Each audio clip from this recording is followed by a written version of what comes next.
Alrighty.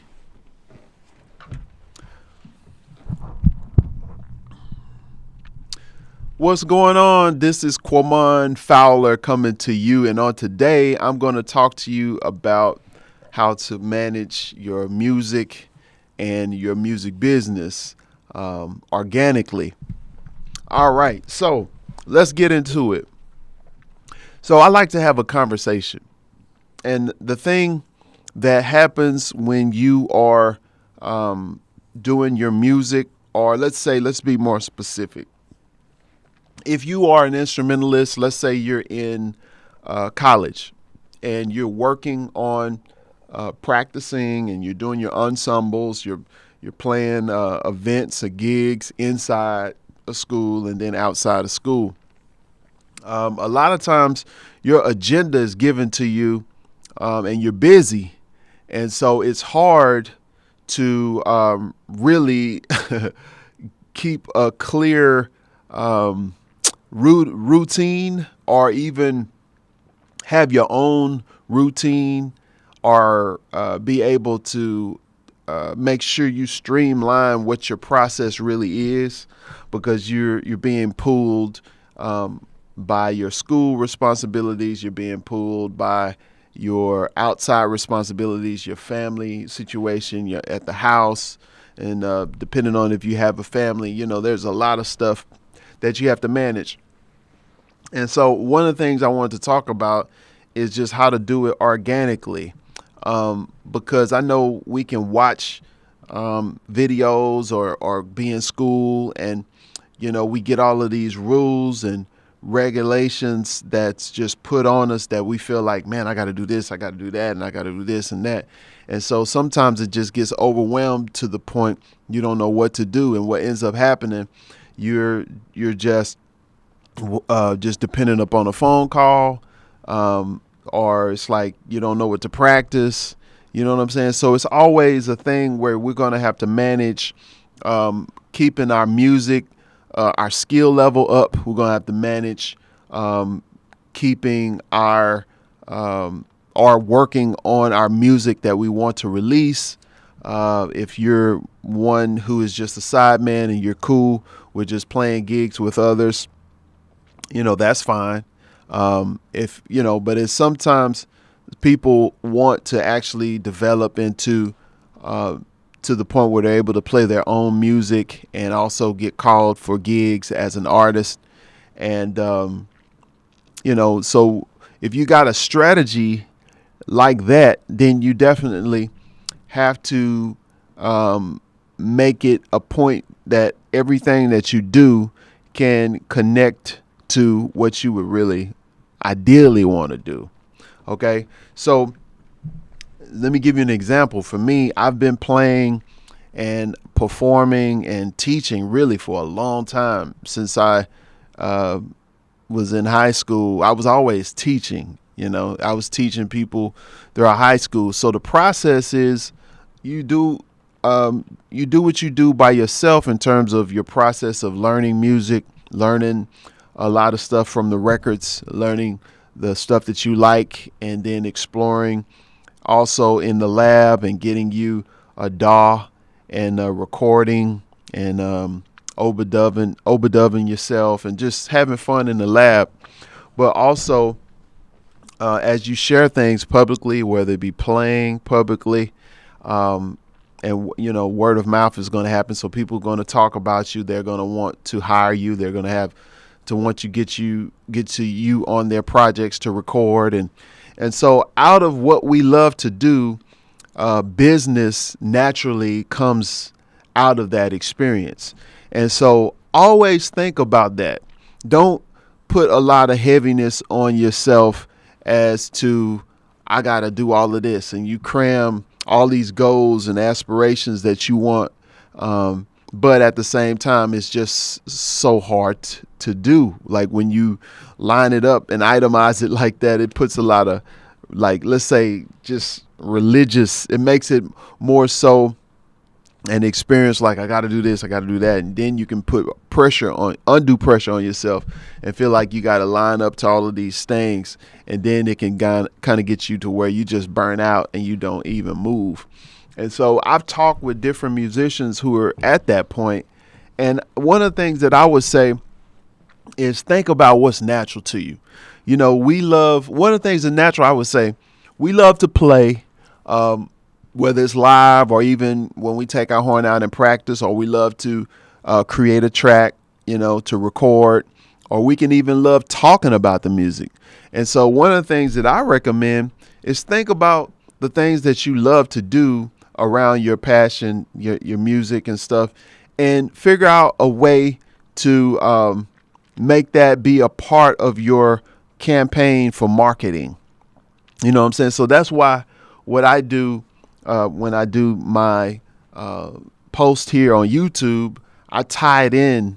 So it's things that I know that I would love to work on, or even things I love to talk about, that I have a channel set up to where I can talk about these things on my channel according to that particular niche. Now, there are other areas that might be outside of the scope of business, and so you have to or outside of the scope of music, but still you can use your social media channels as, playlists or even shorts, or formatted to where you can do some behind the scenes stuff, or on the way to the gig, or in between while you're working on a song or coming up with a song. You can share an idea, but all of those things is going to keep your audience engaged. And so that's very important, because you can't just be so focused on, I got to do this single. I got to get it out and get it done. And so you spend months working on this single and finally getting it done. And when it's time to release, you just put it out there and you start promoting for like a week or so. And then that's it. Whereas nobody knows you, or nobody has been hearing from you at any point before you put out the release. And then shortly after you put out the release, nobody hears about you anymore. So you got to think about, making the process a part of a marketing campaign in itself. And so that's why I wanted to talk about, how to manage your music and your business, and give you some really good nuggets and talk to you about some concepts, so you can make it a natural, organic thing, So think about it. We love to refer people to a record or a song that we've heard, and we're sharing it. So why not make that a part of your channel? Or if you don't have a channel like on YouTube or something, you got an Instagram, you can share a song, because people follow you. They like you because they like you. They identify with your angle, or they just connect with your style, or they just resonate with what you're doing. So you want to think about that, like from the outside in. Sometimes we can get so caught up in our head, and we think that we have to have all of these things checked off before we present stuff to people. Whereas sometimes just be natural, be normal. Because this is a thing. We're all human beings. We all have stuff that we're dealing with our families. We got health issues, financial issues. We have business issues. You know what I'm saying? We got stuff that we're trying to overcome, and challenges that we're trying to overcome. But so why not make that a part of your, sharing with people? You know what I'm saying? And so, because here's what you're going to need. You're going to need community. And so I've talked about this in other videos too, because I was talking about, being a part of TeXas10er Academy, because it's one thing, especially when you're an independent musician and you're working by yourself, you're wearing all these hats and you're doing all this stuff. So I've had the most encouraging conversations talking to other like-minded musicians who are independent, who are doing YouTube or who are recording and performing. We always have insightful conversations because we're dealing with a lot of the same struggles. And so you might have some information that could benefit me. I could have some information that could benefit you. And we get those benefits from the conversation. And so that's the reason why I put in place now for this year for TeXas10er Academy to where we meet every week. So we've been meeting the last couple of weeks, and we meet on Fridays, and we kind of go through what we're working on, what was done last week, and then what we're going to do this next week, because I didn't want it to be like a thing where, people can watch the YouTube. You watch the YouTube, and this is the community and everything. But if you really want to get serious and move the needle for what you're doing, you got to be a part of a community, and you got to have some accountability to help push you along to really accomplish what the goals are that you want to accomplish, and that encourages you. It's like anything else, like church meets usually once or twice a week, or any organization. They have meetings because the whole point is for that community to get the encouragement they need to last throughout the week, like every week. And then even corporate organizations, they'll do their quarterly meetings, and then they'll have their regional meetings, then they have their national meetings that's once a year. You know what I'm saying? Because you got to keep the synergy going. When you're isolated off to yourself, it's overwhelming. It's hard to do. It's hard to stay motivated. And so, it's hard. You don't know what to practice on. You don't know how to release the single, or you're getting stuck because you don't know what to do to hire a virtual assistant or even know how to start marketing. So it's a lot. I get it. It is a lot. But I get energy from you. I get energy from the people who I talk to. I get energy from the communities that I'm a part of.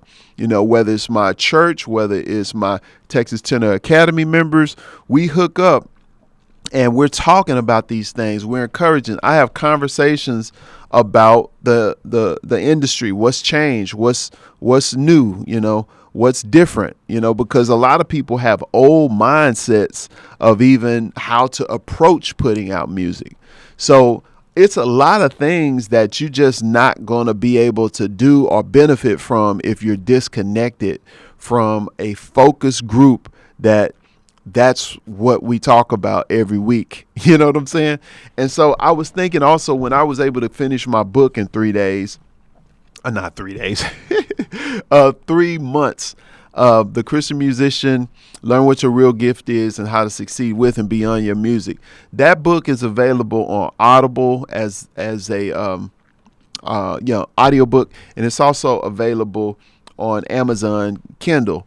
And so I was a part of a community, a book writing community, and I had an accountability partner. And then we met every week, and we would talk about what it is that we're doing, what we're working on with the book. And then we talk about what the challenges we faced. We would discuss those, and then we would offer suggestions to each other, ideas and stuff. And then we were at the end of that conversation, we would say, okay, we're going to do this at the end. And so next week we were to have what we said we was going to do done so we can move on to the next thing. And so that's something that we're always going to need, like not just for writing a book. It could be for getting a music CD done or a single done. It could be even, getting your music business off the ground. What's the process of getting an LLC? How do I handle my tax information, or how do I set things up? All of those things you get from being a part of community. There's services that I use on the back end, from QuickBooks, managing all of my income and expenses to get to my tax guy at around this time, the beginning of the year. Legal advice. There's companies and stuff that you can use. Legal Shield, I use. So there's a lot of stuff that you just really can't know if you're just isolated by yourself. We use YouTube, I search for things, but it's certain people who have communities, who have services, or you can do one-on-one mentoring, coaching, and all of those things, or be a part of a course or a membership site. So all of that stuff is really fun for me because I've done that a lot. I've always had a mentor coming up in school, throughout school, my college years. And then, it just transitioned from just being about the music, but also in business. So these are things that are always there for you to really help you to push along. And I'm telling you, your progress is just going to just get accelerated when you can plug into a community, because I'm telling you, it's so much to do. When I say music and music business, it's a lot.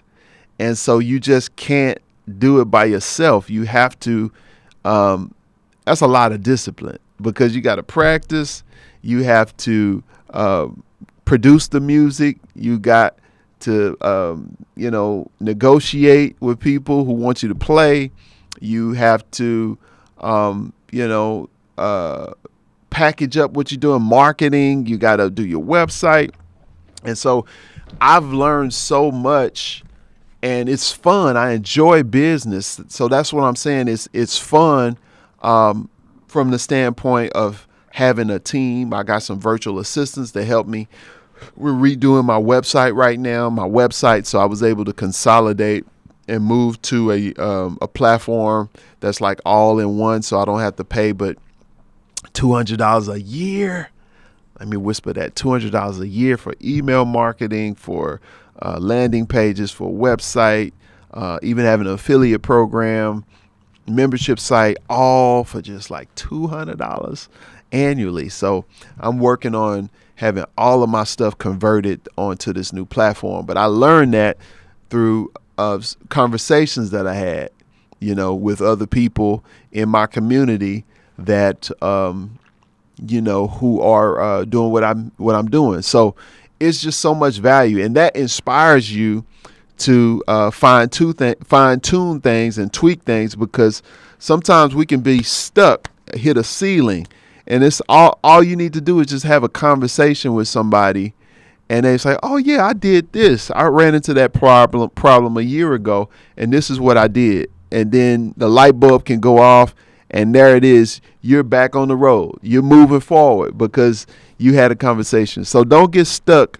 in your own head. Don't be isolated to yourself, and don't think it's not as hard and daunting when you can do it with somebody else, where you can walk through what you have a passion to walk through, or the journey. Walk through the journey when you can do it with other like-minded musicians and people who are headed in the same direction, who want to go to and get some of the same things you want. So, but I just wanted to share that with you on today, and hope that was helpful. If you enjoyed it, make sure you subscribe to the channel and leave me a comment. Let me know your feedback. And where are you in your process? How is it managing your music and your music business? Is it going the way you want, or do you feel that you're stagnant? I would love to hear your feedback, and we will address some of those things in future videos. But of course, you can hook up with me as you are a part of TeXas10er Academy, and we will do weekly Zooms and also monthly workshops. This next one we have is on the EWI with Mr. D'Anthony McGee. And the link is workshop.emusician.info. I'm sorry, I gave you the wrong one. The website is workshop.TeXas10er Academy. So workshop.TeXas10erAcademy.com. And I will include it in the description of this video. It is included there. And hopefully we can see you if you are an EWI player or interested in knowing how to enhance your skills and learn the electronic wind instrument from myself and D'Anthony McGee. So that's January 26th via Zoom, and all the information will be on the page. So that's it for now. We will see you on the next one. Okay, peace.